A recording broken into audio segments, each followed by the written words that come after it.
Hi guys, so yesterday I wanted you to read through this PowerPoint and then I wanted you to answer questions on the last 5 slides. But what I'm going to do today is go over the PowerPoint and kind of explain to you in further depth what some of the meanings are so that you can do your IXLs today. So we are going to start our rocks and minerals unit this week, and I just want you to kind of know the difference. So rocks versus minerals. A mineral is a non-living solid material that has a definite chemical makeup. Some of you are going, oh, what the heck does that mean? What that means is that each mineral is made up of just one thing, and it's natural. It just happens. Okay, so it's natural, and it's just made up of one certain thing. The difference between rocks is that those are also solid materials, but they're made up of one or more minerals. So rocks could have 10s, 20s, 30s different types of minerals in them, where a mineral just has one thing that it's made up of. Okay. Rocks are not a pure substance, minerals are. It's one pure thing. Rocks are a bunch of different little things, a bunch of different little minerals that make up the rock. Okay, so having to do with those minerals that are naturally made and they're only made up of one thing, the way that you can tell the different types of minerals are between their luster, the streak, the hardness, and the cleavage. And I'm going to go over those now. So what it means is that the luster of a mineral is the way that it shines, or when light touches it, how it reflects off of it. So based on its luster is how you can tell which type of mineral it is. Another property is the streak. So if you were to take a mineral and you were to rub it on a piece of paper or on a hard surface, the color of the streak tells you what type of mineral it is. So if you look here, hematite, it has a red streak, where magnetite has more of a gray-black streak. Okay, that's another way to tell the difference of what type of the mineral it is. Another one is the hardness, how hard it is. So if you were to scratch your mineral on something, how easily it scratches can tell what different types of minerals they are. So here it says talc and gypsum. Those you can scratch on a fingernail, where diamond is a lot harder because it wouldn't just scratch off, okay?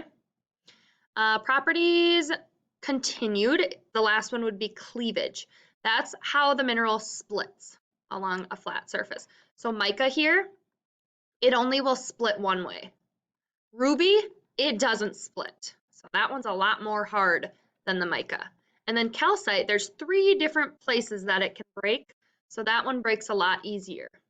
Okay, those are minerals. Remember, minerals are natural. They are just made up of one thing. Okay. You will find minerals in glasses, in watches, baseball bats that are aluminum. If you look at a window, there's minerals in windows.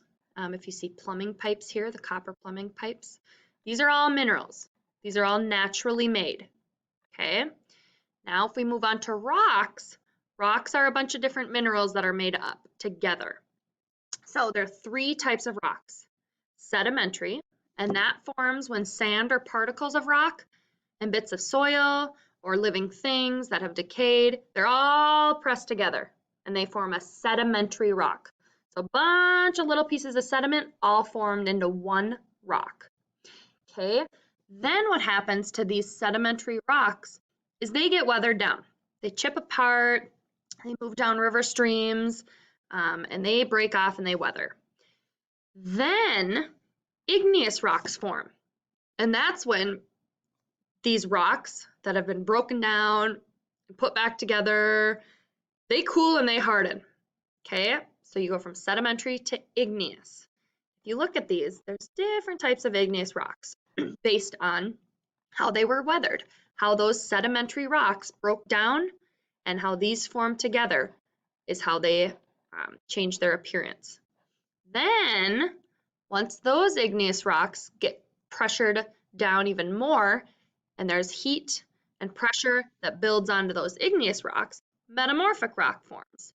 And that's when all those sedimentary rocks turn into igneous and then come down and they get heat and pressure on them and they form into metamorphic rocks. Okay, so you can see this metamorphic rock looks really similar to this granite rock. And they have a lot of the same properties, but they're just more weathered down and there was more heat and more pressure and it had moved more and eventually turned into a metamorphic rock. Okay, the earth is all made of rock. The first layer is the crust. That's the thinnest layer. If you look right here, the earth is made of rock, and that's the crust. The second layer is the mantle. That's a thicker layer of rock between the crust and the core. And that core here, the outer and the inner together, is a dense ball with liquid. Okay, and that's the inner part. So you have your crust, your mantle, and then your core. Here is a picture for you to see kind of an easier way of how the rock cycle works. You have your sedimentary rocks, you have your metamorphic rocks, you have your igneous rocks. They just continue to cycle back and forth. Sedimentary, metamorphic, igneous. Then they weather down, they break, and it all repeats again. So this is why it's called the rock cycle, because it's just a cycle that keeps breaking down, heat and pressure keeps happening, and they just keep turning into each of the rocks back and forth. So this is kind of like the water cycle. Water comes from the clouds, it rains, it goes into the soil or into our lakes and rivers, then the sun beats down, the water vapor goes up into the clouds and it cycles through again. This is kind of like the same thing, just in a rock form. Okay, you were supposed to do these slides yesterday, these last 5, so if you did not, I need you to write your answers on a piece of paper and post them to Seesaw. But one thing I want you to remember when you're doing your IXLs today are that minerals are natural. They are naturally made. There's not some person coming in and going into a laboratory and making minerals. They're just natural and they're only made of one thing. Where rocks, those are natural too, but they're made up of many different types of minerals that have compacted and come together. Okay?